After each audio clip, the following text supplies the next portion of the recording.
आज का टॉपिक है तंग दरवाज़ा।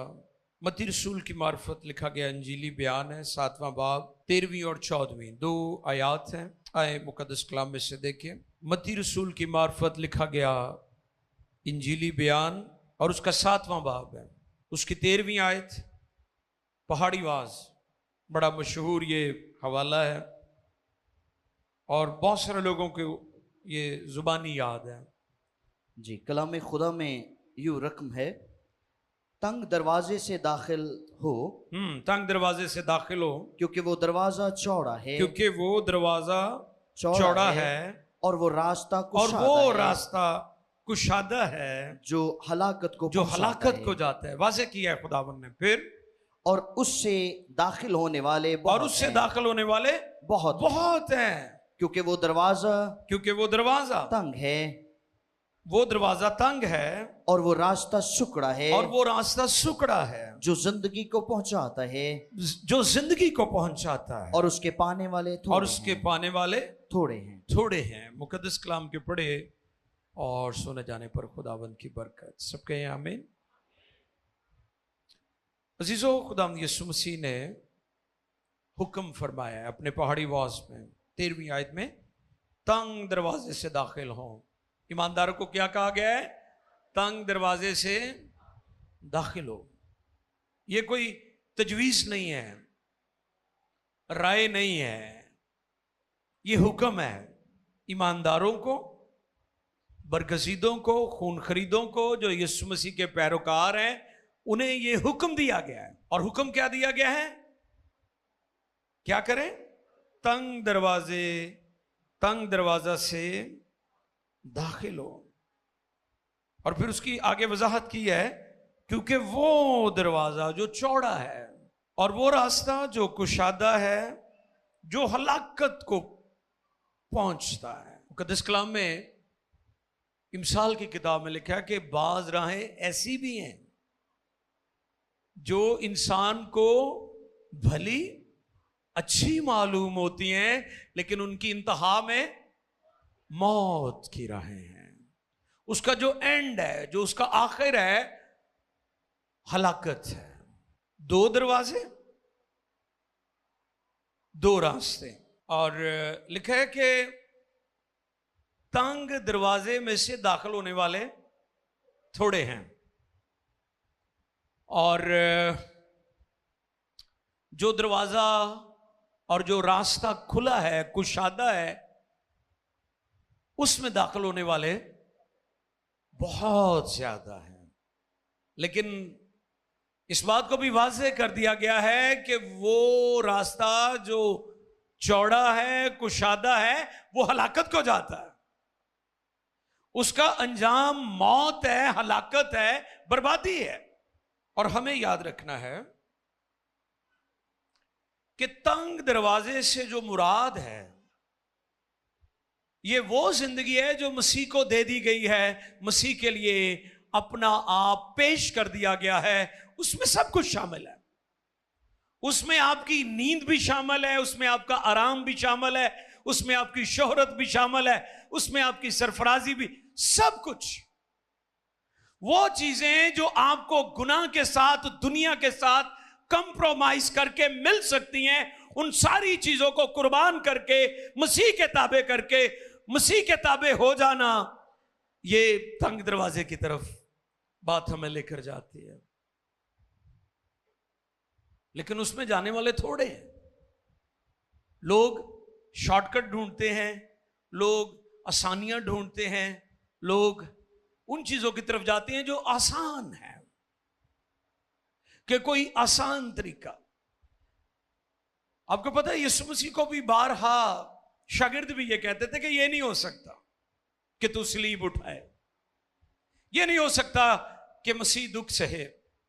इसलिए यहूदी यसाया 53 बाब पढ़ता ही नहीं है। वो कहते जो मसीह है वो दुख उठा ही नहीं सकता। और आपको पता है कि डाकू का भी ये इल्जाम था कि अगर तू खुदा का बेटा है तो खुद भी बच और हमें भी बचा। डाकू कहने लगा कि अगर तू खुदा का बेटा है तो इस सलीब से, इस अजियत से, इस करब से खुद भी बच और हमें भी बचा। शागिर्द भी यही कहते थे, इसीलिए पतरस ने तलवार निकाली और एक सिपाही का कान उड़ा दिया, क्योंकि वो इस बात को कबूल नहीं कर रहा था कि जो मसीह है वो दुख उठाए। और कलाम में लिखा है, बावजूद बेटा होने के उसने दुख उठा उठा कर फर्माबरदारी सीखी। और मैंने नोट दिया है, खुली सड़क और रस्सी पर चलना। खुली सड़क, आपने देखा कि लोग जब यहां से कैनाल रोड से फैसलाबाद से मोटरवेज की तरफ जा रहे होते हैं तो यहां से उनकी स्पीड थोड़ी होती है, स्लो होती है, क्योंकि रश होता है और सड़क छोटी होती है। और जैसे ही वो इंटरचेंज से फ्री वे भी इसे कहते हैं वेस्टर्न वर्ल्ड में, और जैसे ही वो फ्री वे पे या मोटरवेज पर हम पाकिस्तान में उसे कहते हैं, जैसे वो लोग एंटर होते हैं अपनी कारों से तो फिर ऐसे गाड़ियां जाती हैं। क्यों जाती हैं? स्पीड क्यों है उनकी? क्योंकि रास्ता परवाह नहीं है उन्हें कोई खौफ नहीं है, वो ऐसे ही जा रहे हैं और वो दूसरों की परवाह भी नहीं करते हैं। और फिर कभी कभी आपने देखा कि बड़े बड़े खौफनाक हादसात होते हैं। मोटरवेज पर अगर कोई हादसा होता है तो बड़ा खौफनाक होता है। तो फिर ऐसे लोग जो बड़ी आजादी से इस रोए जमीन पर जिंदगी बसर कर रहे हैं, कुशादा रास्ता इख्तियार किया है, और वो दरवाजा, वो रास्ता जो कुशादा है, बड़ा है, खुला है, जिन्होंने वो इख्तियार किया है, उनके साथ जो हादसा पेश आएगा वो भी बड़ा खतरनाक होगा और उनका अंजाम भी बड़ा खतरनाक होगा।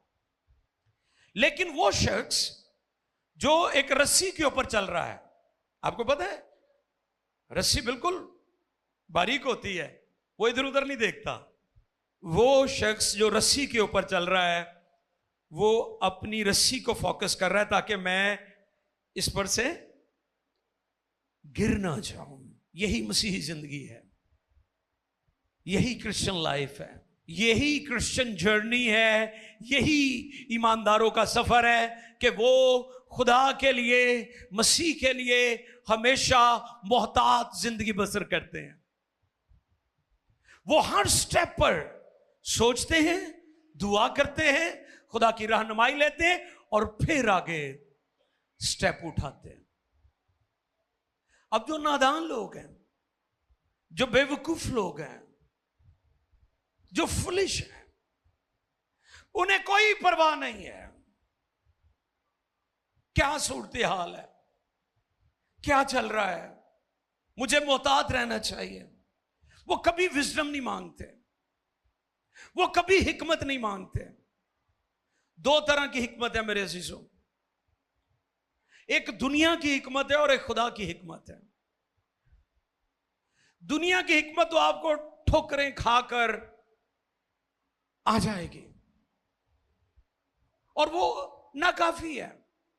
जैसे आप किसी नाई से देख बनवा लेते हैं और वो ਤੁਹਾਡੇ चौल खराब कर देता है, और दूसरी दफा ਤੁਹਾਡਾ रिश्तेदार उस नाई ਨੂੰ बुलांदा कि ਤੁਸੀਂ ਕਹੋ ना ना ना ਇਹਨੂੰ ना बुलाओ, मैं तजुर्बा किया, ਇਹਨੂੰ चौल नहीं बनाने आते। ये भी तो एक हिकमत है ना, लेकिन ये आपने तजुर्बे से हासिल किया है। लेकिन वो हिकमत जो ऊपर से आती है वो जमीन वालों के पास नहीं है। उसी हिकमत का जिक्र सुलेमान भी करता है कि जब खुदा उससे कहता है कि मैं तुझे क्या दूं, तू क्या चाहता है मैं तुझे दूं, तो उसने ना तो अपने दुश्मनों की मौत मांगी, ना अपने सतानों वालों के लिए कुछ और कहा, बल्कि खुदा से कहा मुझे हिकमत अता कर। और जब इस हिकमत के साथ आप जिंदगी बसर करेंगे तो फिर आप उस शख्स की तरह होंगे जो एक रस्सी के ऊपर चल रहा है।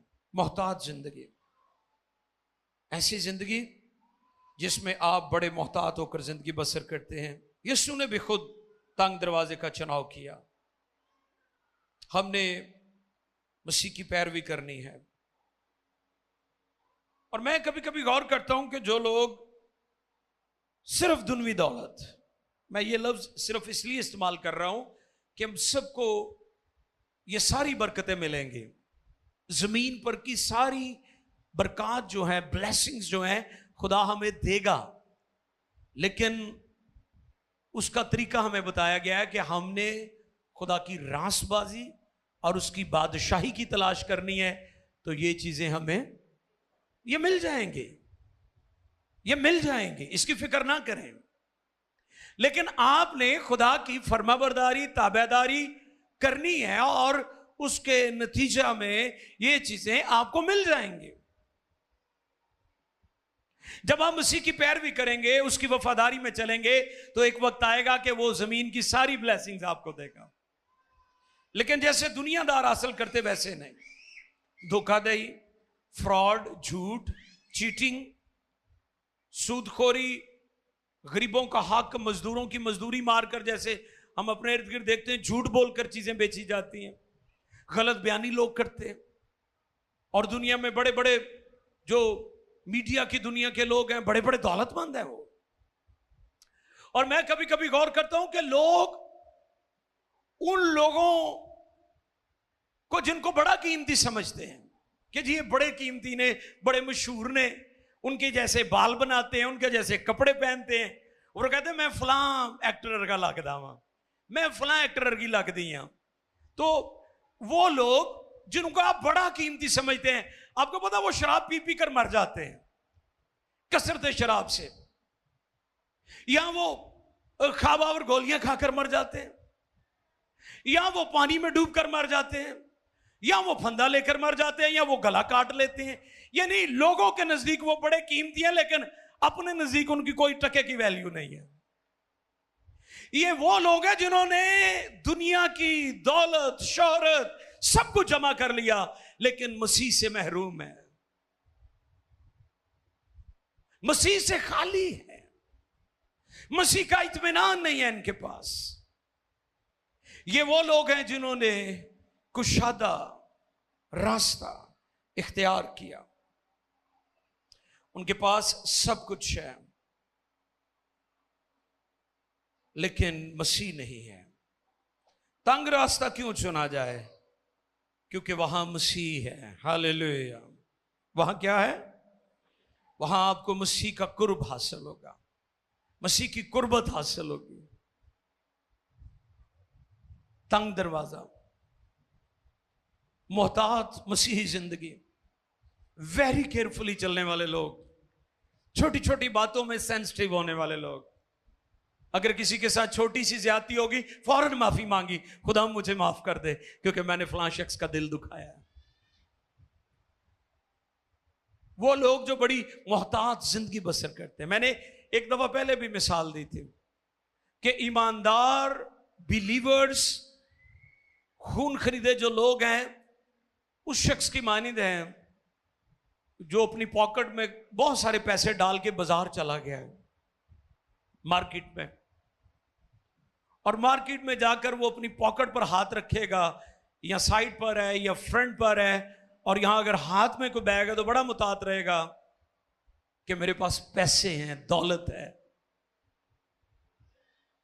और इसी तरह अगर नौजवान दो तीन मिलके रोड मास्टर समझते, ना पढ़ते ने, ना काम करते ने, ना घट टिकते ने, सिर्फ रोड मास्टरी करते ने, वो भी चले जाते हैं बाजार में, वो बड़ी बाहें फैला फैला के घूम रहे हैं, फिर रहे हैं, क्योंकि उनके पास टका भी नहीं है। उन्हें कोई डर नहीं है कि मुझे कोई लूट लेगा, मेरे पैसे निकाल लेगा, क्योंकि उनके पास कोई चीज नहीं है। लेकिन जिसके पास पैसे हैं, जिसके पास दौलत है, वो बड़ा मोहतात होकर जिंदगी बसर करेगा। और अजीजों याद रखें, रुल कुछ जो हमें मिला है वो बहुत बड़ी दौलत है, वो बहुत बड़ी दौलत है, वो बहुत बड़ा खजाना है। और जिनके पास खजाना है वो हमेशा मोहताज जिंदगी बसर करते हैं। क्यों तंग दरवाजे का चुनाव किया जाए? क्यों सुकड़े रास्ते का चुनाव किया जाए? क्योंकि वहां मसीह है, वहां यीशु है, वहां यीशु की कुर्बत और कुर्ब हमें हासिल होगा। और खुदा यीशु ने कहा था कि जहां मैं हूं वहां मेरे लोग होंगे। और वो कहते हैं मैं जाता हूं तुम्हारे लिए जगह तैयार करता हूं। मेरे बाप के घर में बहुत से मकान हैं। खुदावंद यीशु मसीह वहां होगा, खुदा का जलाल होगा, खुदा की कुदरत होगी।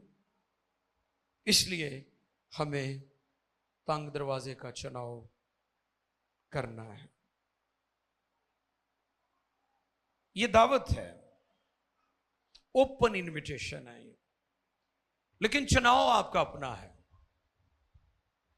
इंतखाब आपका अपना है कि आप कौन सा रास्ता चुनते हैं। जबरदस्ती नहीं है, जबरदस्ती नहीं है। शुरू में भी मैंने बताया था, 2 दरवाजे 2 रास्ते। तंग दरवाजे में से दाखिल होने वाले थोड़े हैं। तंग दरवाजे से मुराद अपनी स्लीब उठाना। किसकी स्लीब उठाना? अच्छा, यहां पर मैं बताता चलूं, मसीह की स्लीब नहीं आपने उठानी, मसीह की स्लीब नहीं, अपनी स्लीब उठानी है। इससे क्या मुराद है? दुखों वाली जिंदगी, मुश्किलात वाली जिंदगी, जिसमें चैलेंज है, जिसमें तरह तरह के चैलेंज में से आप गुजरते हैं, अपोजिशन होती है, मुखालफत होती है, लोग आपको बुरा भला कहते हैं, आप फिर भी मसीह की मोहब्बत में कायम रहते और बर्दाश्त करते हो, लोगों को माफ करते हैं। आपने मसीह की स्लीब नहीं उठानी, उसने अपनी स्लीब उठा ली है। उसने दुख सहे हैं, वो दुखों में से गुजरा है और वो साबित कदम रहा और वो वफादार रहा और उसने बाप की मर्जी को 100% पूरा किया। 100%। हमने अपनी स्लीब उठानी है और उसने कहा था कि जो मेरे पीछे आना चाहे वो अपनी खुदी का और अपनी स्लीब उठाए और मेरे पीछे हो ले। हमने अपनी स्लीब उठानी है। हर शख्स ने, हर बहन ने, हर भाई ने, हम सब ने अपनी अपनी स्लीब उठानी है और उसकी पैरवी में और उसके पीछे पीछे चलना है। मसीह के वो लोग चुनाव करते हैं जो 50-50 खुदा के साथ चलते हैं। कैसे? 50-50। रात को भी मैं शुक्रगुजारी के ताल्लुक से एक मैसेज दे रहा था। ज़बूर 9 में से मैं अपने पूरे दिल से खुदावंद की शुक्रगुजारी करूंगा। कौन से दिल से? 50-50 दिल से नहीं, बल्कि ज़बूर 9 और उसकी पहली आयत में लिखा है, मैं अपने पूरे दिल से। और दूसरा एक हवाला मैंने कोट किया था, तवारीख की दूसरी किताब। तवारीख की दूसरी किताब, अगर ये हवाला पढ़ दें तो ये बड़ा हेल्पफुल साबित होगा 50-50 वाली बात को। दूसरा तवारीख 25वां बाब और उसकी पहली और दूसरी आयत देखें जरा। जो लोग 50-50 चलते हैं उसके बारे में खुदा का कलाम क्या फरमाता है। अमसिया 25 वर्ष का था। अमसिया 25 वर्ष का था जी, जब वो सल्तनत करने लगा। जब वो सल्तनत करने लगा, वेरी यंग, क्वाइट यंग। जी आगे। और उसने 29 वर्ष यरूशलेम में सल्तनत की। उसकी माँ का नाम यहूदान था जो यरूशलेम की थी। और उसने वही किया, ये सुने गौर से, उसने वही किया जो खुदावंद की नजर में ठीक है, पर कामिल दिल से नहीं। यानी 50-50 दिल नाल कीता। तो फिर मैंने 3 किरदार बाइबल में बताए कि ये 3 ऐसे करैक्टर हैं जिनसे हम सीख सकते हैं। दाऊद, सुलेमान और साउल। दाऊद, सुलेमान, साउल। पुराने अहदनामे का साउल, वो साउल नहीं जो बाद में पालूस बना था। साउल का दिल टोटली नाफरमान था, संगीन था, स्टोनी हार्ट जिसे कहते हैं कि पत्थर दिल वाला बंदा, पत्थर दिल। सुलेमान का जो दिल था, लिखा है वो सुलेमान का दिल खुदा से फिर गया, यानी 50-50। जो दिल कीता गुनाह कर लिया, जो दिल कीता दुआ कर ली। गुनाह भी दुआ भी इन बोलते ने 50-50।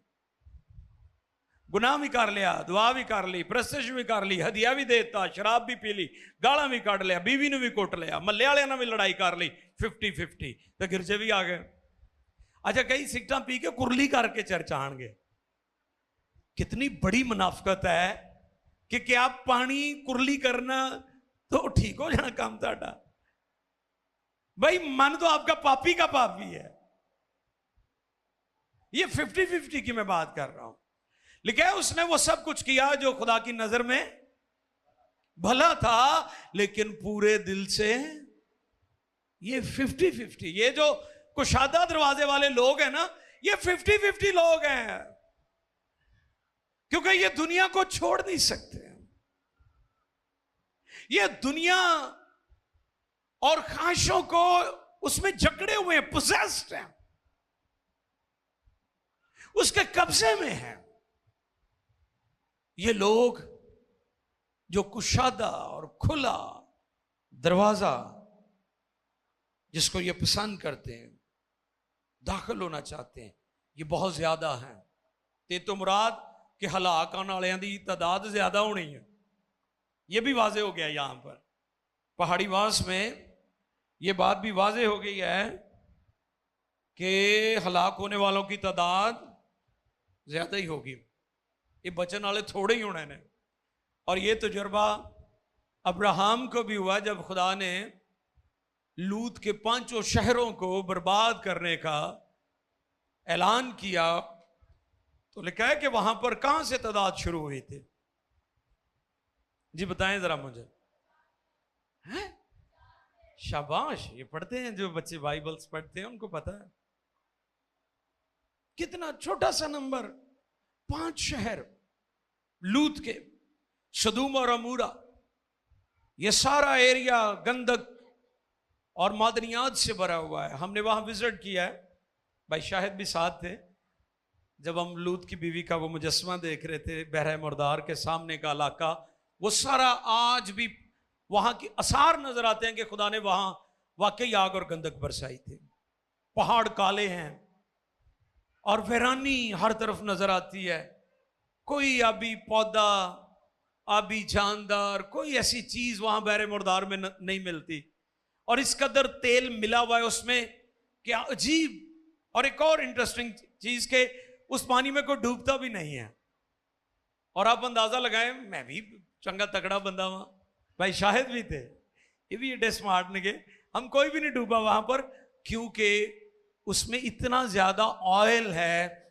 और उसमें एक चीज है कि लोग दुनिया भर से नहाने आते हैं, जिनको स्किन डिजीज होती है वो उसमें नहाने के बाद ठीक हो जाते हैं, ये लोगों का ख्याल है। आज भी वहां पर वैरानी है। और आपको पता है कि रासवास जब ढूंढने निकले तो मिल ही नहीं रहे थे, क्योंकि लोग हमेशा खुले दरवाजे से दाखिल होना पसंद करते हैं। अफसोस कि लोग हलाकत के रास्ते का चुनाव करते हैं। चुनाव हमारे पास है, ओपन इनविटेशन है। यीशु मसीह ने कहा, दोबारा हवाले की तरफ चलें, तंग दरवाजा से दाखिल हो, क्योंकि वो दरवाजा चौड़ा है और वो रास्ता कुशादा है जो हलाकत को पहुंचाता है। इसलिए मेरे अजीजों, हमने उस रास्ते का चुनाव करना है जिस रास्ते पर चलकर हमारी मुलाकात मसीह से होगी, खुदा की बादशाही में जाएंगे, उसके फिरदौस में उसके साथ होंगे, उसके साथ हमेशा की जिंदगी बसर करेंगे। वहां ना रोना है, ना दांत पीसना है, वहां पर जलाल है, खुदा की दायमी हुजूरी है। खुदा वही मंजर, वही माहौल जो बागे अदन में था, वही आसमान की बादशाही में मैं देना चाहता है। इंसान अपने चुनाव और अपने फैसले की वजह से खुदा की हुजूरी से निकल गया, लेकिन खुदा फिर हमें दावत देता है कि हम वो रास्ता चुनें जो हमेशा की जिंदगी की तरफ जाता है। गो वो मुश्किलात से भरा हुआ, दुखों और तकलीफों से भरा हुआ है, लेकिन वो हमेशा की जिंदगी की तरफ जाता है। आमीन। आए झुके अपनी अपनी जिंदगी पर गौर करें और चल में गुफ्तगू करें, खुदावंद के साथ बातचीत करें। सब सर झुक जाए।